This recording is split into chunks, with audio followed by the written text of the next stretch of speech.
जय जिनेन्द्र। वन्दितु सर्वसिद्धे ध्रुवममल मनोवमं गदिं पते वोच्छामि समय पाहुड मिणमो सुद केवली भणिदम। पंच परमेष्ठी भगवान की जय हो। समय सारजी ग्रंथादिराज का बंधाधिकार चल रहा है।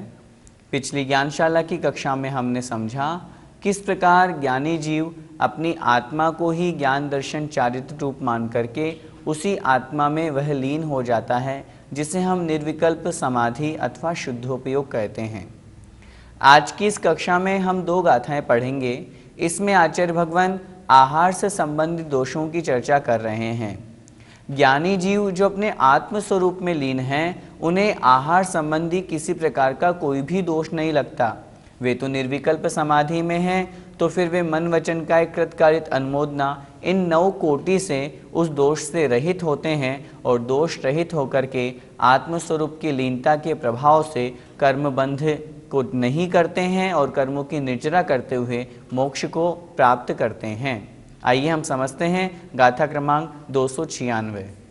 आधा कम्मा दिया पुग्गल दौवस जे इमे दोषा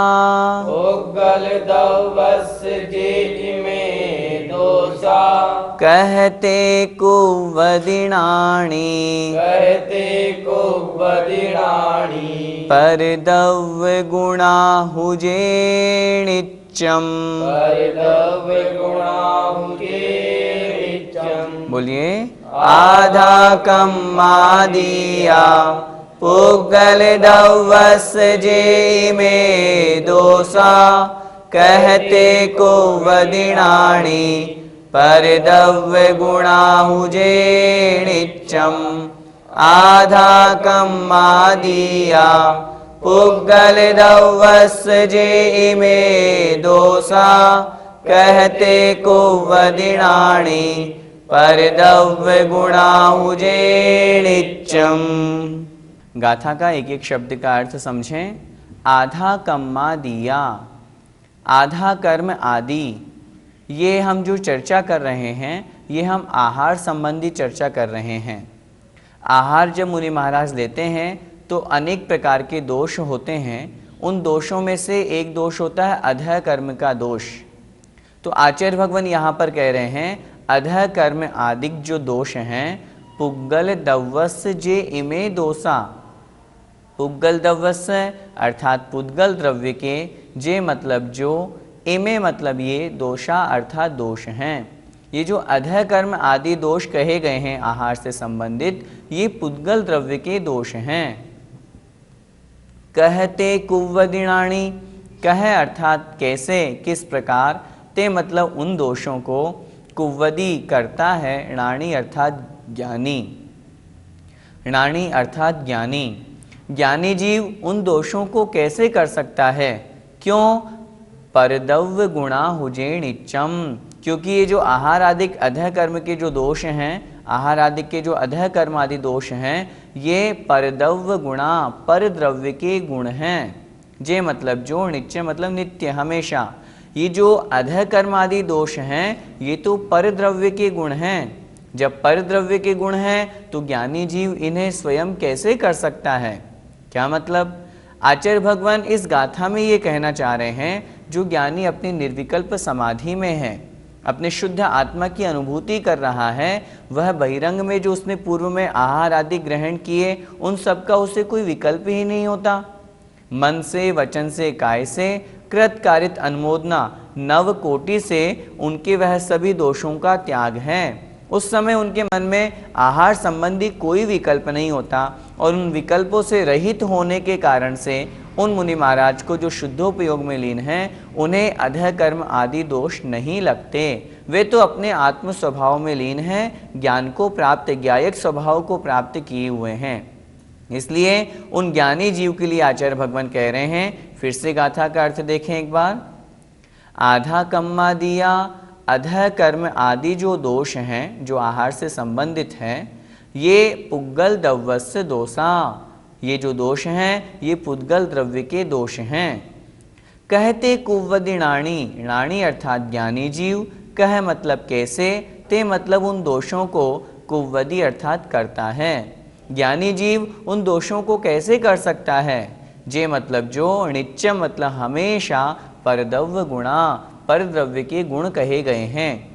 ये जो आहार आदि संबंधी दोष हैं ये तो पर द्रव्य के अर्थात पुद्गल द्रव्य के गुण हैं। इन्हें ज्ञानी जीव कैसे कर सकता है। ज्ञानी जीव तो अपने आत्मज्ञान गुण में समाहित है, वह तो उसमें डूबा हुआ है, वह पुद्गल द्रव्य के गुण को कैसे करेगा, अर्थात नहीं करता है। गाथा का भावार्थ देखें। आधा कर्मादिक जो पुद्गल द्रव्य के दोष हैं वे नित्य पर द्रव्य के गुण हैं। पर द्रव्य से तात्पर्य पुद्गल द्रव्य के गुण हैं। उन्हें ज्ञानी जीव कैसे कर सकता है, अर्थात नहीं कर सकता। आइए इस गाथा का पद्यानुवाद देखें। अध्वादि कर्म कृत भोजन दोष सारे, जाते अजीव पर पुद्गल के पुकारे।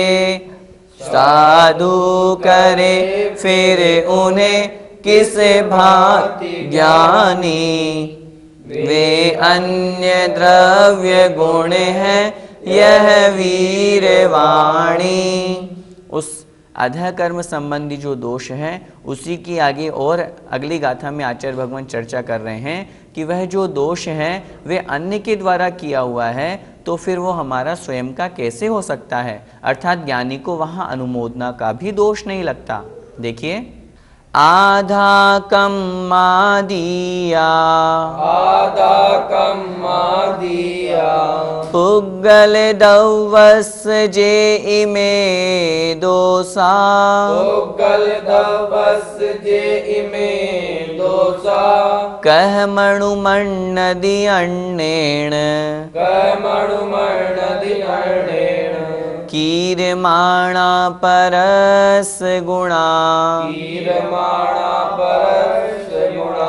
बोलिए, आधा कम्मा दिया, पुद्गल दवस जे इमे दोषा। कह मणुमण्णदि अन्नेण, कीर्माणा परस गुणा। आधा कम्मा दिया, पुद्गल दवस जे इमे दोषा।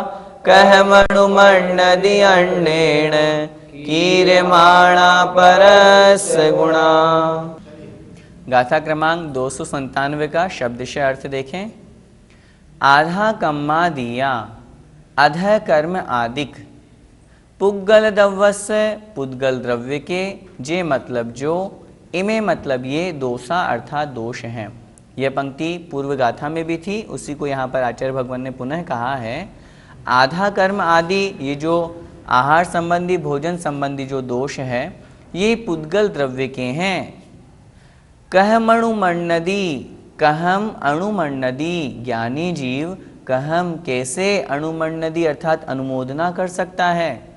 ये तो अन्य पुद्गल द्रव्य के दोष हैं, ज्ञानी जीव इनकी अनुमोदना कैसे कर सकता है। क्यों नहीं कर सकता, क्योंकि ज्ञानी जीव तो आत्म समाधि में लीन हैं, उन्हें तो अनुमोदना से लेना देना क्या, इसलिए वह ज्ञानी जीव तो अनुमोदना भी नहीं करता। अन्नेण कीर्माणा, अन्नेण अर्थात अन्य के द्वारा, कीर्माणा किए जाने वाले, परस्य गुणा ये तो पर द्रव्य के गुण हैं। ये तो अन्य के द्वारा किया हुआ है, अन्य पर द्रव्य का गुण है, पुद्गल द्रव्य के दोष हैं। ज्ञानी जीव इनमें अपनी अनुमोदना भी कैसे कर सकता है, अर्थात नहीं करता है। आचार्य भगवान जो हमने पिछली गाथा में पढ़ा था कि ज्ञानी जीव वहाँ पर अपने आत्म स्वभाव में लीन है, तो अधः कर्म आदि दोष उसे नहीं लगते। उसी बात को आचार्य भगवान फिर से एक दूसरे प्रकार से कह रहे हैं कि ज्ञानी जीव जब आत्म समाधि में लीन है तो वह उन पुद्गल द्रव्य के संबंधी जो दोष हैं, आहार आदि का जो अधः कर्म आदि दोष हैं, इनको ज्ञानी जीव स्वयं तो करता ही नहीं, कराता भी नहीं, बल्कि उनकी अनुमोदना भी नहीं करता। एक बार फिर से गाथा का अर्थ देखें। आधा कम्मा दिया, अधः कर्म आदिक जे इमे दोषा, ये जो दोष हैं ये किसके हैं? पुद्गल द्रव्यस्य अर्थात पुद्गल द्रव्य के। कहम अणुमण्डदी, ज्ञानी जीव इनकी अनुमोदना कैसे कर सकता है? क्योंकि ये दोष कैसे हैं? अन्येन कीर्माणा, अन्य के द्वारा किए हुए होने से, परस्य गुणा, पर के गुण हैं अर्थात पर द्रव्य के गुण हैं। जब ये पर द्रव्य के गुण हैं, आत्मा के गुण नहीं है, तो वह तो आत्म स्वरूप में लीन है। जब वह आत्म स्वरूप में लीन है तो पर द्रव्य के गुणों को ज्ञानी जीव कैसे कर सकता है?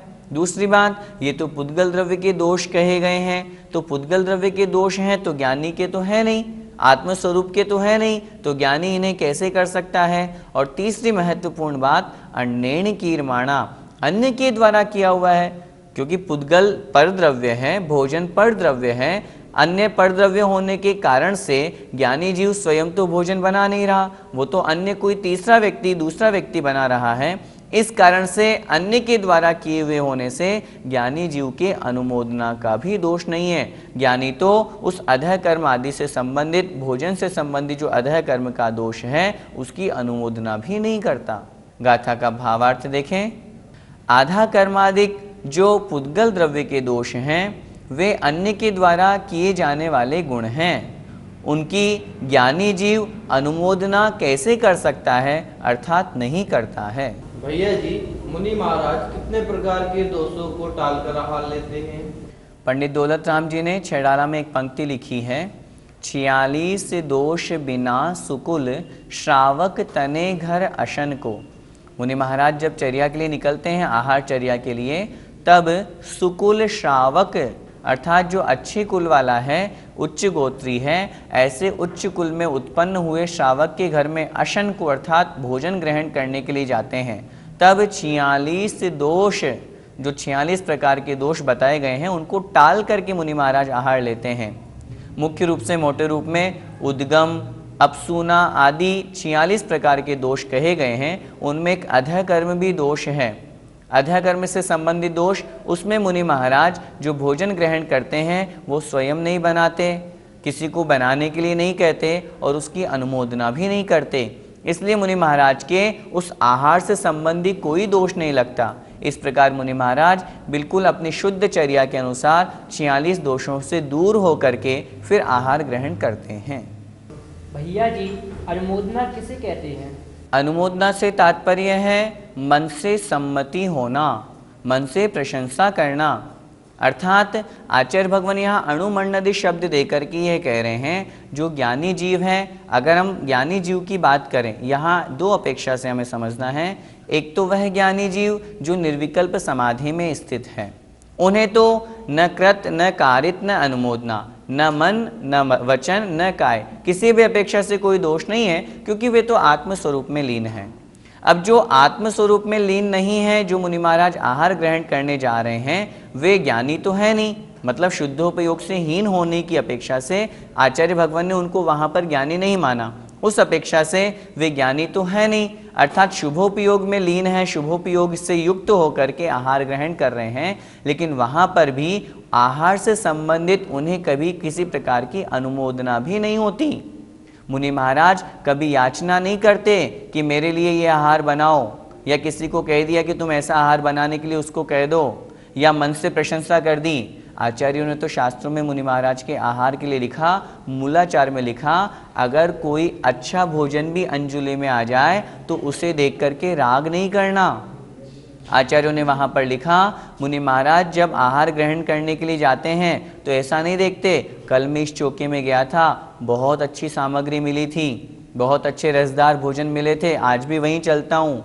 यदि इस तरह का विकल्प आ जाता है तो मुनि महाराज को अपनी चर्या में दोष लगता है, आहार संबंधी पाप लगता है। इसलिए मुनि महाराज जो शुभोपयोग में हैं, वे भी मन वचन काय से उस आहार संबंधी दोष को नहीं करते हैं, बल्कि 46 दोषों को टाल करके फिर आहार ग्रहण करते हैं।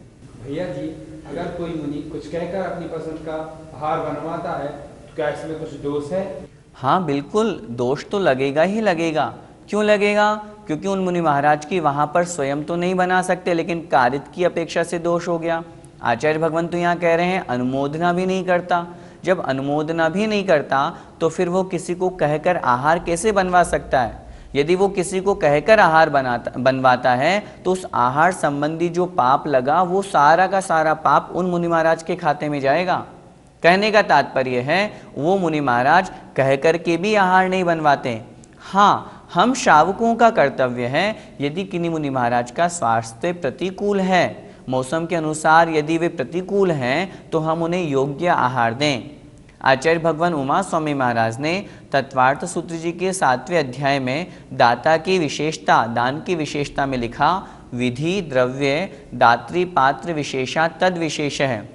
दान में विधि की अपेक्षा से, द्रव्य की अपेक्षा से, दाता और पात्र की अपेक्षा से विशेषता पड़ती है। अब अगर जैसे माना कि कोई 80 साल के मुनि महाराज हमारे चौके में पधारें, तो हम उन्हें अगर दाल बाटी चूरमा खिलाएंगे तो वो उनके लिए गरिष्ठ हो जाएगा, उनके शरीर के प्रतिकूल होगा। हम क्या करें, उन्हें कोमल अर्थात अगर दाल बाटी भी हमने बनाई है तो उसमें दाल में चूर करके उसमें उनको सॉफ्ट आहार दें ताकि वो उनके स्वास्थ्य के अनुकूल बने। इससे भी हमारे दान में विशेषता होती है, उससे भी हमारा पुण्यबंध ज़्यादा होता है। दाता जो दे रहा है वो किस प्रकार दे रहा है उस बात को भी हमें समझना है, पात्र जो ले रहा है उस अपेक्षा से भी समझना है। कहने का तात्पर्य ये हुआ, हम जो बात चल रही है, जो समझ रहे हैं, वह आहार संबंधी अधः कर्म दोष की है। मुनि महाराज जो ज्ञानी हैं, जो आत्मस्वरूप में लीन हैं, वे तो संपूर्णतया उससे रहित हैं ही सही। जो शुभोपयोग में स्थित हैं, वे मुनि महाराज भी जो आहार लेते हैं उसमें भी किसी प्रकार का कोई दोष नहीं लगाते। आगम के अनुसार चर्या करके दिन में एक बार आहार लेना है, अच्छे श्रावक के घर में जाकर के विधि पूर्वक आहार लेना है, नवधा भक्ति पूर्वक आहार लेना है, और आहार संबंधी किसी प्रकार का कोई राग नहीं करना। इस तरह की चर्या का पालन करके वे अपने मुनिव्रत का पालन करते हैं। इस गाथा का पद्यानुवाद पढ़ते हैं। अध्वादि कर्म कृत भोजन दोष सारे, जाते अजीव जड़ पुद्गल के पुकारे, है अन्य से रचित ये गुण देख लेता, ज्ञानी उन्हें अनुमति किस भांति देता। जो ज्ञानी जीव है वो तो इस भोजन संबंधी दोष की अनुमति भी नहीं देता, वे तो सिर्फ अपने आत्म स्वरूप में लीन रहते हैं। यही तो ज्ञानी की पहचान है। जय जिनेंद्र।